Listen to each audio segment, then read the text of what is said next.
we have, next slide please. We have categorized it in three categories. The first we will discuss is the environmental impacts. These are the lists of the environmental impacts.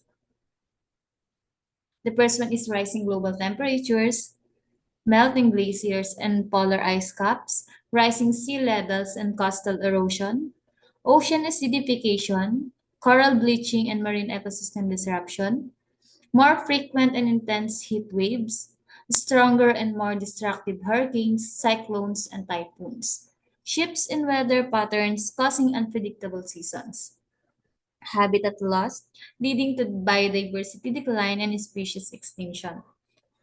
And last will forest diebacks from prolonged droughts and wildfires, desertification of arable lands. Next slide, please. So I'm going to discuss some of those effects that I read from here. The first one is the rising global temperature, which is because of global warming and climate change. Too much heat was circulating here in our Earth. So it it will give a big impact on our planet, especially on the people and living organisms living here in Earth. Next slide, please. And because of rising of global temperatures, too much heat will cause the melting of ice and rising sea levels. Tumataas ang antas ng tubig na nagdudulot naman ng iba't ibang disaster like flood and other type of disasters na nakaapekto or nagbibigay ng malaking impact sa mga taong naninirahan, especially dun sa malalapit sa mga baybayin ng karagatan. Next, please.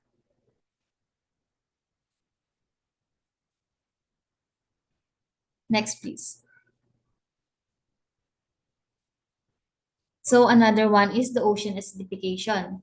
Ang sobrang carbon dioxide na nanggagaling sa mga factories and other human activities na inaabsorb ng atmosfera ay natutunaw sa karagatan. Nagpapataas ito ng acid in water that will cause the coral reef destructions and other natural resources. Like, based from this picture, you can see that some fishes were found dead. It was the cause of too much carbon dioxide and the ocean acidification. Next, please. Another one is the biodiversity loss. Because of changing of climate, maraming hayop at halaman ang hindi na nakakayanang maka-adapt sa mga environment natin. At ito yung nagre-result kung bakit nagkakaroon tayo ng extinction when it comes to living organisms. Next, please. To discuss the social and economic impacts, may I call on Julius Robert Sinabio.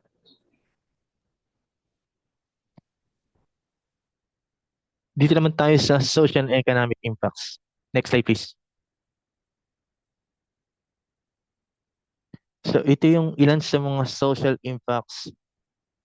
Yung pagtaas ng mga kaso ng sakit tulad ng dengue at heat stroke is nakaka-epekto sa mga mahirap na komunidad.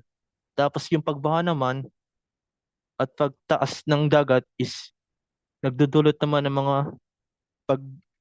ng migration o yung paglipat ng tirahan na nagkakos naman ng overcrowding sa kanilang paglilipatan.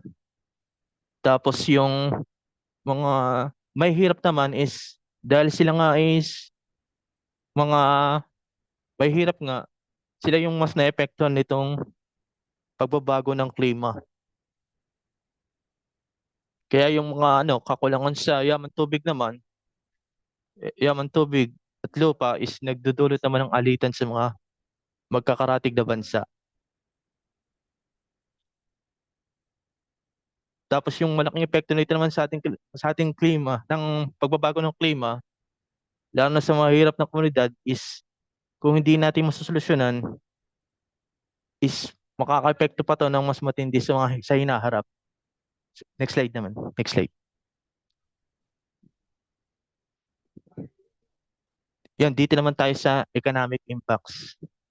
Ang first is yung damage to infrastructure and property. Then next slide na.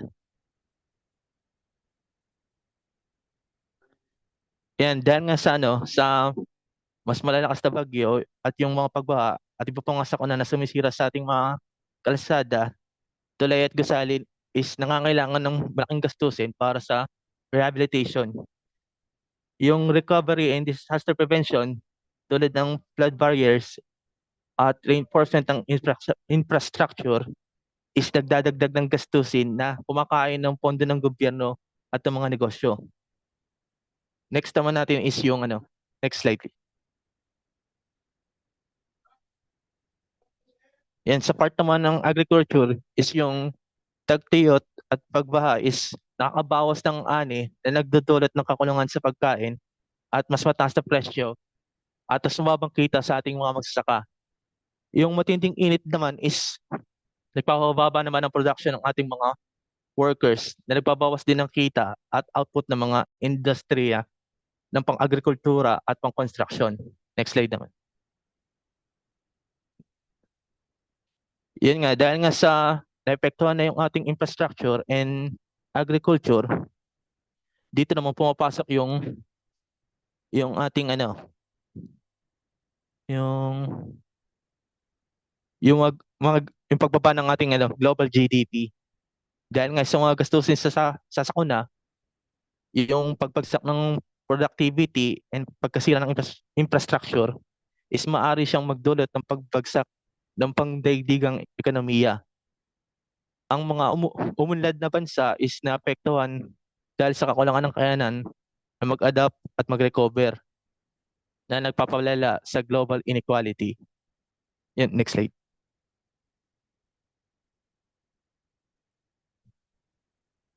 Yan nga, yung issue na banggit ko na nga, yung sa productivity kanina, na yung mga matinding init is nagpapababa ng productivity ng mga workers natin na nagbabawas ng kita at output ng mga industriya tulad nga ng agriculture and construction. Next slide.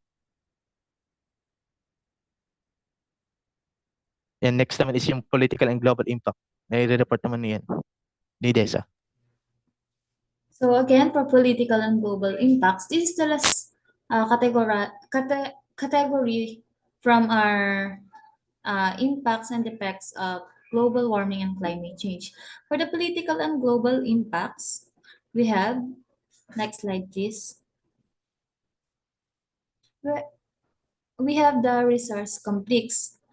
From here, nagkakaroon tayo ng agawan sa resources, sa natural resources natin. Because of too much heat and carbon dioxide, naapektuhan nito yung mga natural resources natin like food, water, and other supplies. So because of this, nagkakaroon ng competition, especially sa pagitan ng mga komunidad and other countries na kadalasan nagdudulot rin ng tensyon and most of all war. Next slide please. Another will be the international migration. It is the biggest impact of the climate change and global warming because dumadami or tumataas yung bilang ng mga tao na napipilitang lumipat ng ibang bansa, especially for their safety. Because of the changes in climate, nagdudulot ito ng iba't ibang sakuna, iba't ibang disaster. At hindi na nararamdaman ng mga tao yung seguridad nila, yung kaligtasan nila sa lugar na kinabibilangan nila. That's why nadadagdagan or tumataas yung bilang ng mga taong lumilipat sa ibang bansa. Usually sa mga bansa na alam nila na safe sila.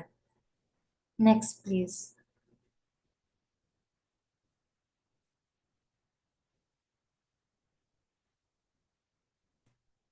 And most of all, the global instability.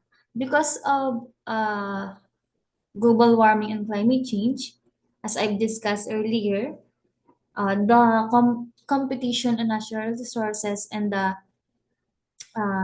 level of climate migrants, nawawalan na ng visa or ng sandigan ang isang bansa. Nagdudulot ito ng krisis sa ekonomiya, kawalan ng seguridad, especially sa basic needs nating mga naninirahan sa isang lugar. At special dito is nawawala na ng katiyakan or ng potensyal na lumakas pa ulit ang isang bansa, ang isang pinamamahalaan or namamahala ng isang bansa, dulot din ng mga dulot din ng nabibigay na epekto ng pabago-bago nating klima at kung ano-ano pa. At yan yung mga impacts and effects na nagiging sanhi o nagiging epekto ng global warming and climate change.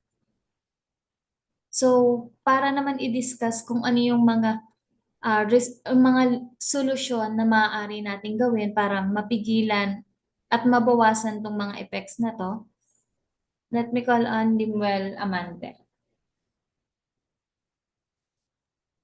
All right.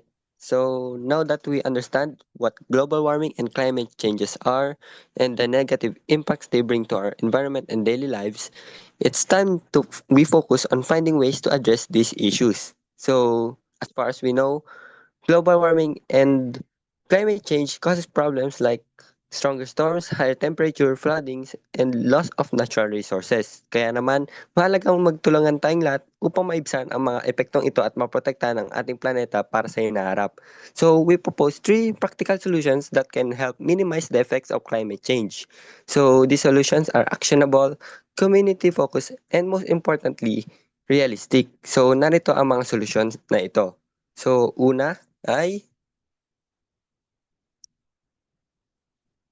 next po,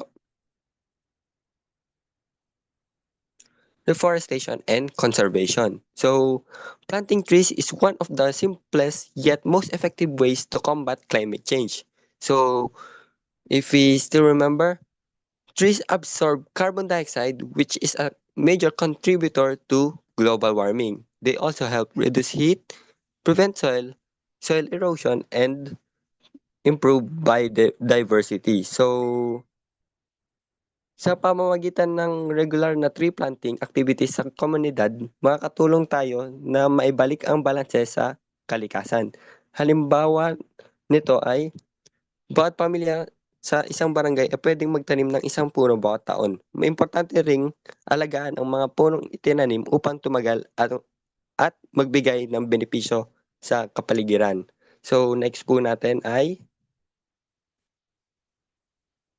yan. So next solution po natin ay transitioning to renewable energy and promoting sustainable transportation. So switching to renewable energy like solar, wind, and hydropower reduces greenhouse gas emissions. So it also helps us become less dependent on fossil fuels. So pwedeng mag-install ng solar panel sa mga bahay o komunidad para makatipid sa kuryente at mabawasan ang paggamit ng coal-powered electricity. Ang pagpapalaganap ng sustainable transportation options tulad ng public transport, pagbibisikleta at electric vehicles ay makakatulong sa pagbabawas ng emission. So, sunod po natin na solution. So, next po. So, last but not the least, so spreading awareness and enforcing the law. So educating people about climate change and enforcing environmental laws are essential. So awareness leads to action and laws ensure accountability. So mahalaga ang edukasyon